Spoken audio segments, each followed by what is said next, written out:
All right, let's talk about this further. Joining us from London is Chris Gunness. He is the former spokesperson of the United Nations Relief and Works Agency for Palestine Refugees, UNRWA. Hi there, sir. Thank you for your time. I've got to say, Chris, today it feels as though every hour an additional person or child dies from hunger and starvation.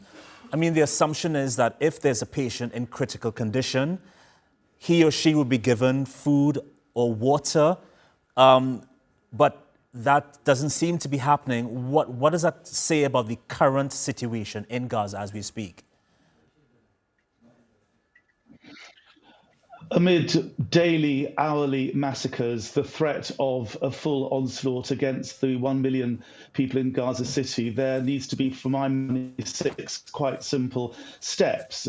All UN member states must follow Turkey's lead and impose an arms and trade embargo on Israel in conformity with the International Court of Justice. The General Assembly must convene an urgent session and mandate a protection force for Palestine going straight to Gaza, fully armed, and of course the West Bank fully armed. And if Israel attacks, then obviously the force has to defend itself and the Palestinians.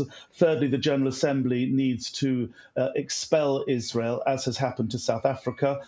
Fourthly, those countries which have signed the Abraham Accords recognizing Israel must immediately suspend diplomatic relations. Those countries fifthly, that have not recognised Palestine must do so immediately. And sixth, and last but not least, Netanyahu must be arrested and sent to The Hague. If those things are done, then we would begin, I think, to see some kind of effect on Israel. But I say begin because it seems clear, as it seemed clear from the start, because Mr. Netanyahu said so, that Israel is intent on committing genocide. And as he said when he invoked the biblical Amalek genocide, that means destroying women, children, babies, sucklings, grandparents, and all of their means of food production. And that's precisely what we're seeing happening today in Gaza. Yeah, that list of things that you said needs to be done to hold Israel accountable is nothing we have not heard before, but it just does not seem to be happening. We've still got European countries deciding if they would like to impose sanctions on Israel and take further actions. I don't know what you think, if anything can be done. What can regular people like you and me, what can we do to help people in Gaza other than donate online to organizations like the UN?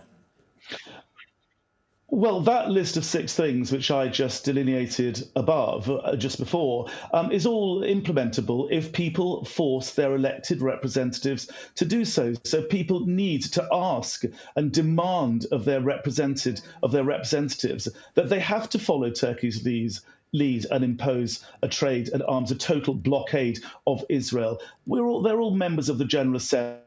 The General Assembly is a democratic body. We have to demand that our governments take immediate steps in emergency session to mandate a protection force for Gaza and for the West Bank, including occupied and annexed East Jerusalem. I mean, governments simply have to be named and shame. It is utterly disgraceful that the Americans, the Germans, the European Union, and my own government, the British government, have become complicit in genocide. Here we have a situation where even the Holocaust has been weaponized by Mr. Netanyahu. Many say quite rightly that all moral justifications for the actions of Israel, now that the Holocaust itself is being weaponized, have melted away. So I think ordinary people need to get onto the streets and need to make absolutely sure that their representatives are taking the steps which I have outlined. I'm sure many people would share your passion on this, Chris. Thank you so much for speaking with us here on TR2. We'll appreciate it.